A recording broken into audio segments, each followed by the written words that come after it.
예수님을 영접하라고 합니다. 예수님이 문 밖에서 두드리고 있으면 내가 문을 열어 줄 테니까. 예수님께서 문 밖에서 문을 열어요. 근데 우리가 문을 열어주지 않으면 예수님 못 들어간다고, 두드리면 문을 열어달라고 이야기를 합니다. 이것을 인본주의 신학이라고 해요. 인본주의 신학. 하나님께서 하나님께서 은혜를 주어도 인간이 반응하지 않으면 안 된다고 합니다. 그래서 인간의 결단을 요구하는 거예요. 주 예수를 믿으면 구원을 받으니 마음을 열고 예수님을 영접하라고 합니다. 아멘. 부부사들이 많이 하는 말이에요. 예배 마치고 결단의 시간을 갖겠습니다. 자, 지금 예수 믿기로 작정한 사람 모두 다 일어나세요. 그리고 제가 하는 말에 따라하세요. 그러면 여러분은 오늘 구원 받았습니다. 해봤어요? 안 해봤어요? 이것이 한국 교회를 망친 겁니다. 그렇다면 예수를 믿고 안 믿고는 누구에게 달렸냐? 나에게 달렸다는 거예요. 잘 한번 생각하면서 들어보세요. 내가 뭘 하고 안 하고가 구원이 달려있다면 구원은 자력구원이 아닌 거예요. 타력구원이 되는 겁니다. 그런데 수많은 부흥사들이 그냥 오늘 예수 믿기로 작정한 사람 일어나세요. 그러면 나 따라하세요. 그러면 오늘 여러분이 구원 받은 겁니다. 라고 이야기를 해요. 근데 그거에 대해서 반문하는 사람이 아무도 없어요. 그것을 마태복음 7장은 뭐라고 하냐? 주여 주여 하는 자마다 다 천국 가는 것이 아니고 아버지의 뜻대로 하는 사람이 천국 간다 그래요. 한번 볼까요? 마태복음 7장 21절. 나더러 주여 주여 하는 자마다 다 천국 들어가는 것이 아니요 다만 하늘에 계신 내 아버지의 뜻대로 행하는 자가 들어가리라. 그날에 많은 사람이 나더러 이르되 주여 주여 우리가 주의 이름으로 선자도를 하며 주의 이름으로 귀신을 쫓아내며 주의 이름으로 많은 권능을 행하지 아니하였나이까. 그때 내가 그들에게 밝히 말하되 내가 너희를 도무지 알지 못하니 불법을 행한 자가 내게서 떠나가라. 예, 우리 교회도 꼭 예배 드리려고 그러면 약한 좀 귀신 들릴 듯한 청년이 꼭 와요. 예? 아까도 왔어요. 근데 내 대면을 보니까 내 덩치가 컸는지 아니면 내 영을 봤는지 도망가면서 나중에 와야 되겠네요. 그러고 도망을 갔는데 온단 말이에요. 왜요? 그 영은 영을 알아봐요. 예, 저번에도 한번 왔더만 오늘도 왔어요. 예. 근데 저번에는 밖에 앉아있더만 내가 가니까 도망가더라는 거예요. 여러분, 그 귀신 들린 사람은요, 귀신같이 알아보는 거예요. 귀신같이. 여러분, 그래서 아무리 너가 영적으로 뛰어나서 귀신을 쫓아낸다 해도 그 안에 말씀이 없고 생명이 없으면 아무것도 아니다는 뜻이에요. 자, 보세요. 24절. 그러므로 누구든지 내 이 말을 듣고 행하는 자는 그 집을 반석 위에 지은 지혜로운 사람 같이. 반석은 예수님 안에. 기적과 이적이 아닌 예수 안에 집을 지어간다는 거예요.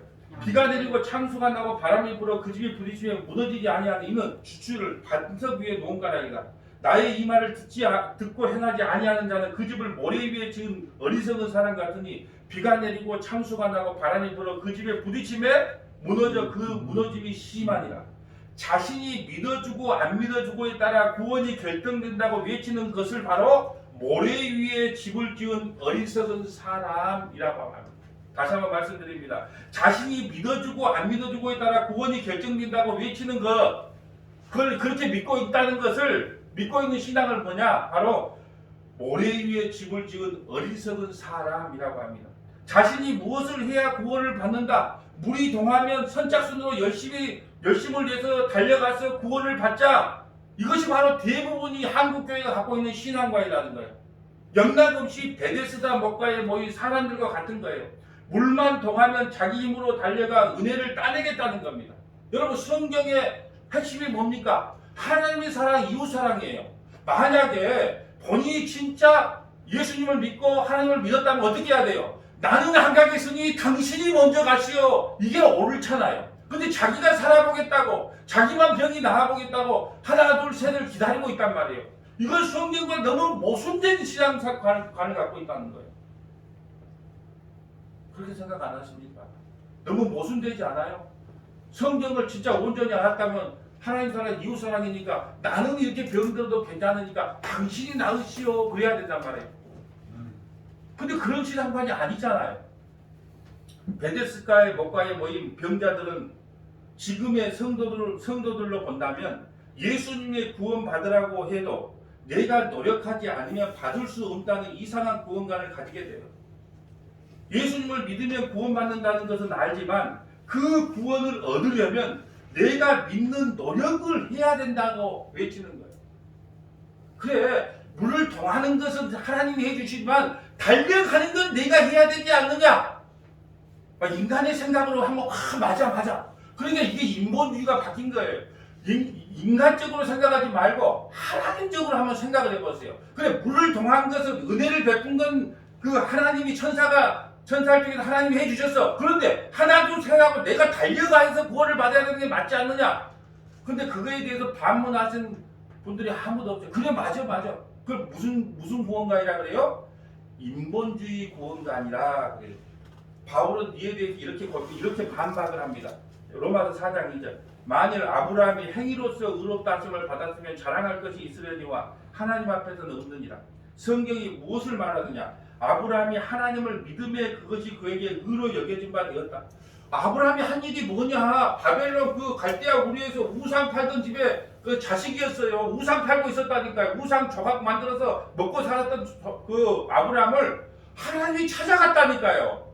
찾아가서 믿게 해줬단 말이에요. 그걸 믿음에 뭐라고? 의로 여겼어요. 아브라함이 한 게 무엇입니까?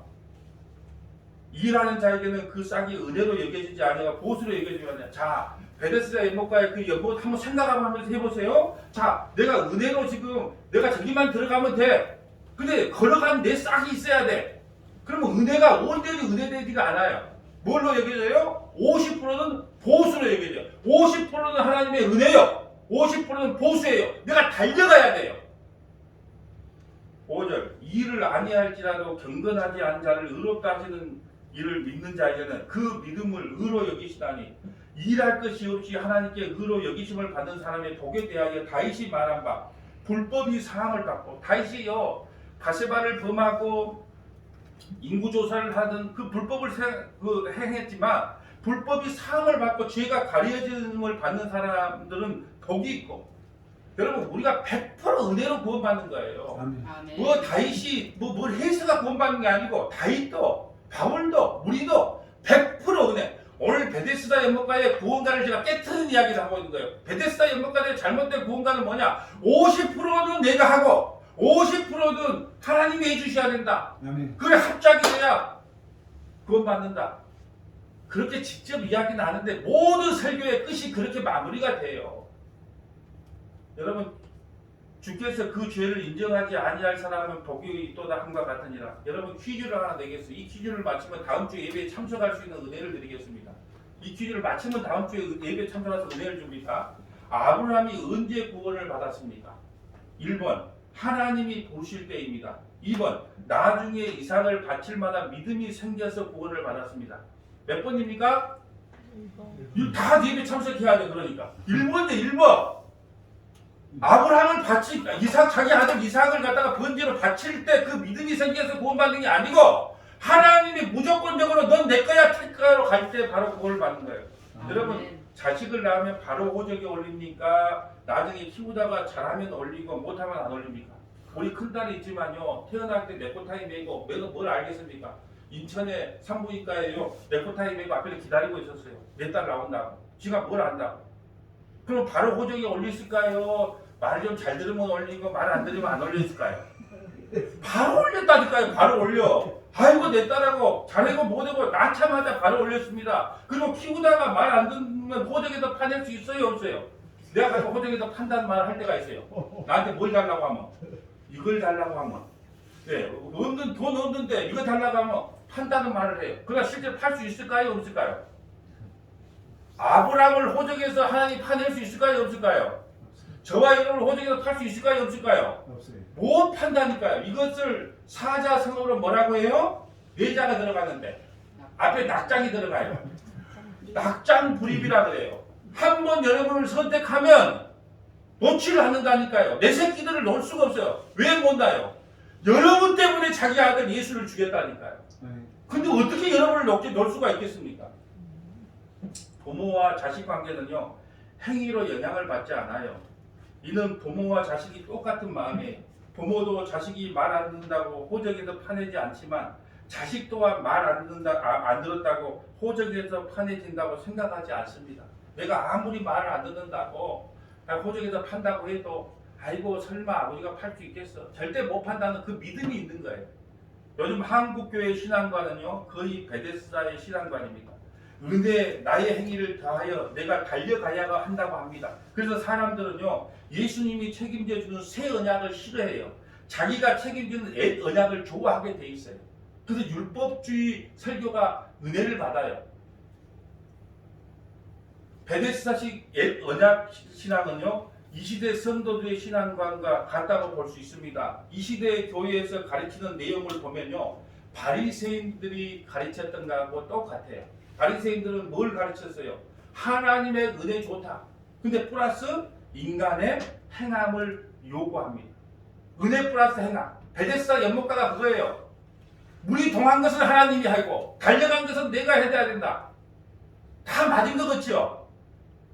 그걸 인본주의 신학 사상이라 그래요. 여러분 우리는 치킨을 시킬 때 어떻게 시킵니까? 프라이드 반, 양념 반을 좋아해요. 그러지 않아요? 근데 내내 치킨은요 전부 프라이드라. 그러다 내내 치킨을 먹으면서 은혜를 받았어요.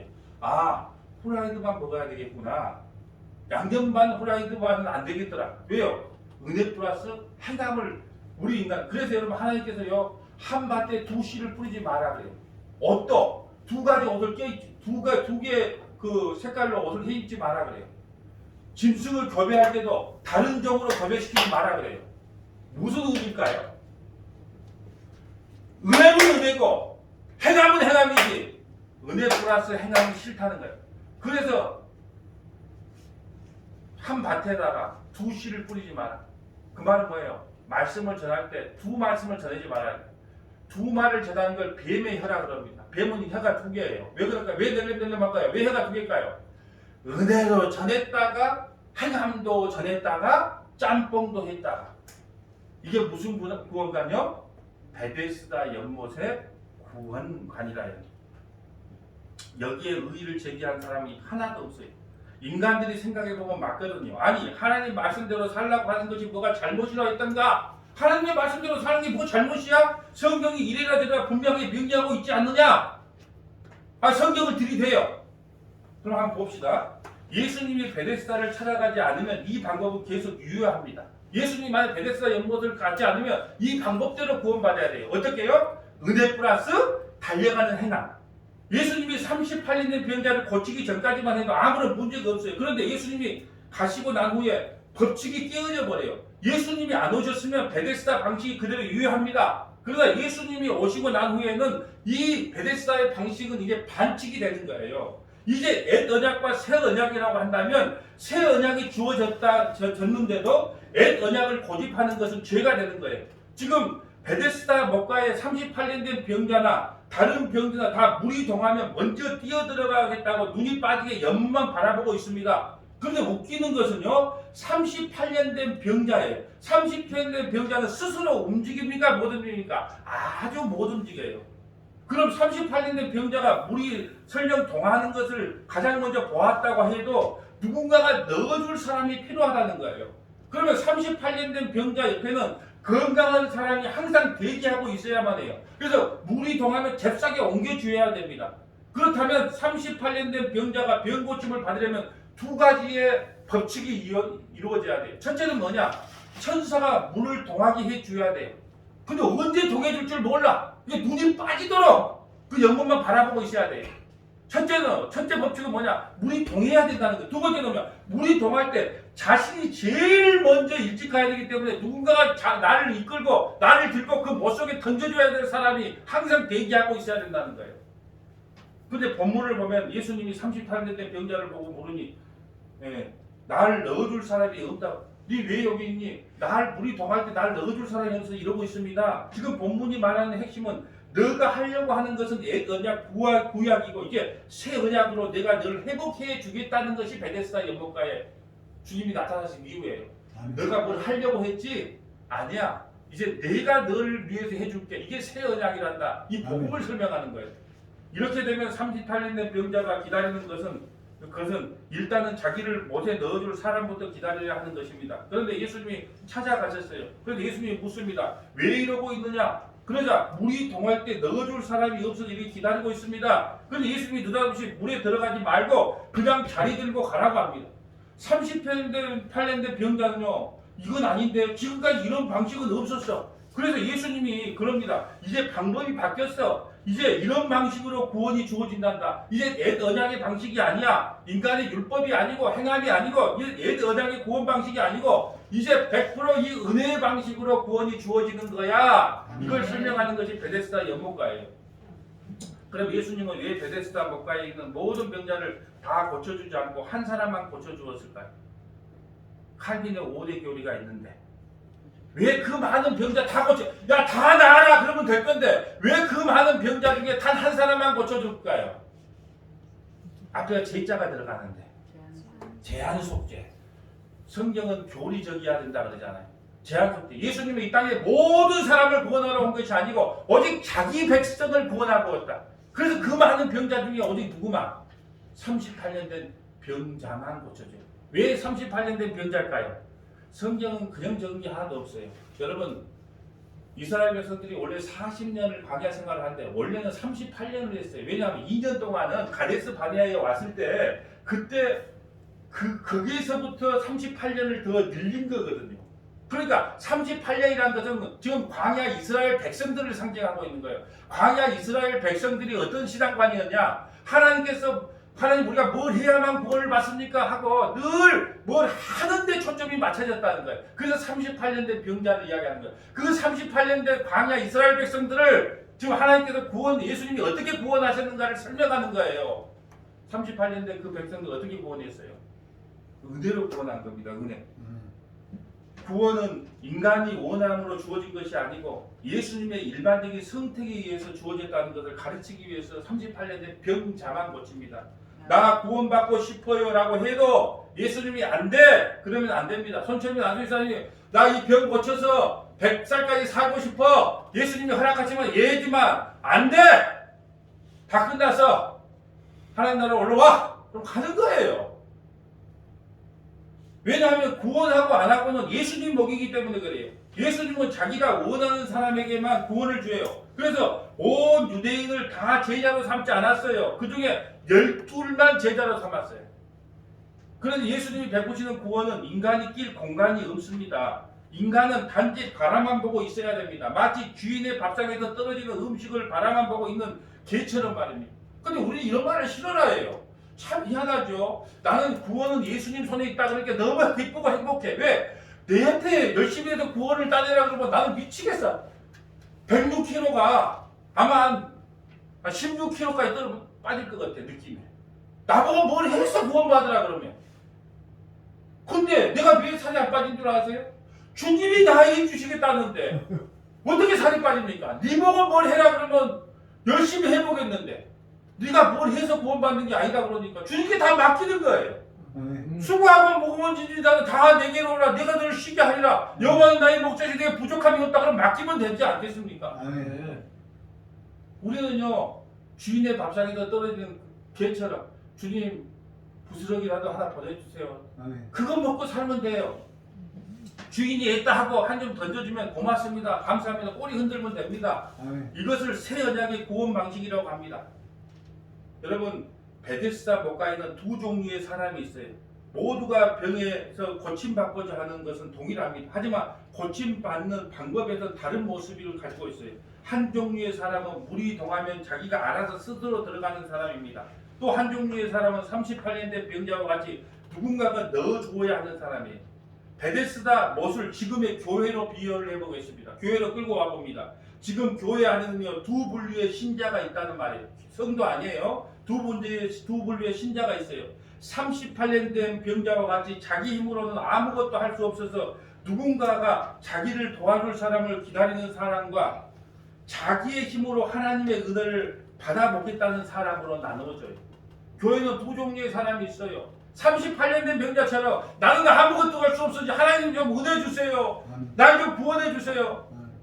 나에게 그 부스러기 은혜를 좀 주세요. 그걸 갈망하고 살아가는 신앙생활을 하는 사람이 있는가 하면 자기가 무엇을 해서 은혜를 받아보겠다고 예를 쓰고 살아가는 사람이 있다는 거예요. 여러분 병고침이라는 것은 구원을 상징합니다. 그래서 38년 된 병자는 자기 노력 하나 없이 예수님의 덕에 그 지긋지긋한 병, 죄에서 노임을 받게 된 겁니다. 예수님 때문에 38년 동안 그림의 떡처럼만 여겼던 자비를 맛보게 된 거예요. 만약 예수님이 오시지 않았으면 38년 된 병자는 영영 병에서 고침받지 못하고 그대로 죽었습니다. 왜냐하면 스스로 갈 수가 없기 때문에요.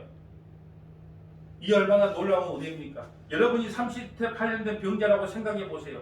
베데스다식의 구원을 말하면 죄인의 것이란 무엇이겠어요? 자기 행함이겠죠. 100% 하나님의 은혜로 구원된다는 것이 아니고 50%는 자기가 해야 된다고 생각하는 구원관을 갖는 교인들이 많다는 거예요. 왜냐하면 물이 동하여도 자기가 자진해서 들어가지 않으면 안 되기 때문에 하나님 구원은 은혜로 구하지고 하늘의 상급은 나의 이 땅의 행함으로 주어진다. 왜냐하면 병고침 속에 자기 공로가 포함되어 있기 때문입니다. 그러면 병고침이 순수하게 하나님 것으로 남지 않게 됩니다. 이런 인간을 천국에 넣어주면 뭐라고 하겠습니까? 하나님의 은혜 50%, 인간의 공로 50%, 이런 인간을 천국에 넣어주면요, 천국은 난리가 납니다. 자기 공로도 인정해 달라고요. 천국 가서 자기 공로 왜 인정하지 않느냐고 난리할 거예요. 그러면 어린 양만 찬양되어질 천국이 어떻게 되겠습니까? 개판이 되겠죠. 그래서 여러분의 행위를 하나님께서 바라보지 않아요. 100% 은혜입니다. 100% 믿음입니다. 이런 성도를 천국에 넣습니다. 내가 그래도 조금 어떻게 했으니까 구원받았죠. 천국은 개판되는 거예요. 왜 내 공로 10% 인정 안 해주냐? 내 교회를 이렇게 세웠는데 왜 내 공로 인정 안 해주냐? 교회 천국도요, 이 현재 한국 교회처럼요, 웅성웅성합니다. 왜 내 공로 인정 안 해주냐? 그러면 손바닥만한 교회도요, 얼마나 말이 많습니까? 왜 이렇게 안 하냐? 왜 저렇게 안 하냐? 왜 이렇게 안 하냐?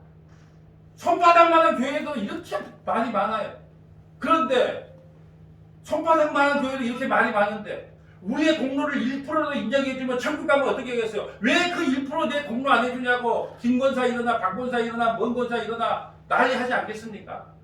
그래서 하나님께서는 100% 은혜 아니면 천국을 넣지를 않아요. 그래야 누구만 찬양하니까? 하나님만 찬양하게 되는 것이죠. 천국이 무엇입니까? 예수님만, 어린 양만 찬양하는 것이 천국이거든요. 그러므로 인간의 행위를 요구하지 않는 거예요. 인간의 행위를 요구했다면 천국은 개판이 되기 때문에 그렇습니다. 그래서 마귀는요, 인간으로 하여금 하나님의 영광을 가리는 일을 하게 함으로써 하나님으로부터 진노를 사게 합니다. 하나님의 진노를 사게 하는 방법이 하나님의 공로에 인간의 것을 섞는 거예요. 하나님의 공로에 인간의 것이 섞이면 변질이 일어납니다. 마치 포도주에 물이 섞이면 썩은 것처럼요. 썩은 것처럼. 여러분, 물과 포도주를 섞으면요, 희석이 돼요. 근데 나중에 이게 부패해요. 그 순수 원액 그대로 나눠야 돼요. 마치 우리가 룸사롱 가면 술을 먹으면, 예? 술 취하면 거기다가 보리차 막 이빨 그어놓고 알코올 조금 넣어놓고 병수만 채워놓은 거하고 같아요. 내가 갖다 놓은 것이 아니고 옛날에 그게 바로 변질되고 썩는 거예요. 마귀는 하나님의 은혜라는 포도주를 부패시키며 인간의 공로를 섞음으로써 변질시키고자 합니다. 그렇다면 교회에서 무엇을 중보해야 되겠습니까? 베데시다식 구원관을 전해야 되겠습니까? 아니면 예수님의 그 은혜의 구원관을 전해야 되겠습니까? 그럼 이 시대에 목사들이 전하는 설교는 베데시다식 설교입니까? 예수님식 설교입니까? 거의가 뭐예요? 베데시다식 설교예요. 그래서 여러분이 설교를 듣기 전에 어떤 TV에 나오는 어떤 목사님 설교를 듣기 전에 문목사 설교를 듣기 전에 하나님 귀를 할례받게 해서 저 말이 과연 성경적인지 아닌지를 깨닫게 해주세요. 아멘. 그러고 설교를 들으라고 하지 않습니까? 이걸 못 깨달으니까 그냥 은혜 받았대 그래 맞아 고개를 끄덕거리는데 그게 다 무슨 설교요? 베데스다식 설교란 말이에요. 인간의 하나님의 은혜, 하나님의 우리의 행위, 결국은 은혜로 시작했다가 나중에는 뭘로 맞춰요? 인간의 행함으로 끝나요. 그래서 성도들이 나에게 하는 말이 목사님 무슨 좀 적용거리를 좀 주세요. 그래, 적용거리. 이 설교를 들었으면 적용거리. 그러면 오늘 어떻게 해야 됩니까? 뒤에는 그래요. 그러므로 우리가 성경 하루에 3장을 읽어야 됩니다. 그러므로 우리가 1시간 기도해야 됩니다. 그러므로 예배 참석해야 됩니다. 막 성도들은 그런 걸 좋아해. 여러분, 적용은 성령께서 각자의 환경과 여건에 따라 주어집니다. 아멘. 그게 바른 거예요. 목사가 이거 해라 저거 해라 하면 그 율법식 설교가 되는 거예요. 율법식 적용이 되는 거예요. 목사가 그런 말 안 해도 각자에게 주신 은혜대로 그래 나는 10분밖에 기도할 수 있는 시간이 없으면 10분 기도하면 돼요. 어떤 분도 1시간 할 수 있으면 1시간 하면 돼요. 성경에서 각자 주신 거예요. 목사가 시킨 대로 하랍니까? 언제부터 그렇게 말을 잘 들었다고. 그렇게 말을 잘 듣는 분들이 뭐 이게 맞네 저게 맞네 뭐 이러네 저러네 예? 그럴 때마다 목사가 가서 찢어집니다. 예? 여러분 왜 목회가 힘들까요? 저는 이런 생각이 들었어요. 왜 나의 목회는 이렇게 힘이 들까? 그 원인이 뭐였냐? 베데스다 연못의 가짜 복음은요 은혜 플러스 행함을 전하면 목회가 좀 쉬워져요. 근데 여러분이 저 설교를 잘 들었다면 저 목사는 100% 은혜 100% 은혜만 전하는구나. 죄인은 아무리 연못에 물이 동하여도 스스로 들어갈 수 없는 38년 된 병자와 같다는 것을 늘 주지시켜줘요. 아멘. 여러분 제가 성경을 보면서 여러분 성경이 이렇게 나와서 이것도 지키세요 저것도 지키세요 뭐도 지키세요. 전 존경받는 목사가 된다니까요. 왜요? 여러분은 착각을 일으켜요. 저 목사는 저렇게 살아가겠구나. 그래서 저 존경받는 목사가 됩니다. 살 수 없기 때문에 은혜만 이야기를 하는 거예요. 우리는 하나님의 말씀을 지키고 싶어도 지킬 수 없는 죄인들입니다. 정답을 알아도 정답대로 살 수 없는 것이 죄인의 모습이에요. 죄라는 중병 앞에 스스로 아무것도 할 수 없는 무기력한 저라는 탄식이 나와야 돼요. 여러분이 성경을 읽으면서 탄식이 나와야 됩니다. 하나님, 나는 도저히 이걸 못 지키겠어요. 탄식하라고 성경을 준 거예요. 아멘. 성경 말씀을 통해서 이걸 지키라고 준 것이 원 목적이 아니고 탄식이 나와서 예수 붙잡으라고 준 거예요. 그러니까 방향이 틀리잖아요. 이런 설교가 누가 알아먹고 누가 좋아하겠습니까? 그럼 이 정도 100명 모이든 이 정도 교회가 모였다 하면 이건 진짜 기적 중에 기적입니다. 말씀을 정리하려고 합니다.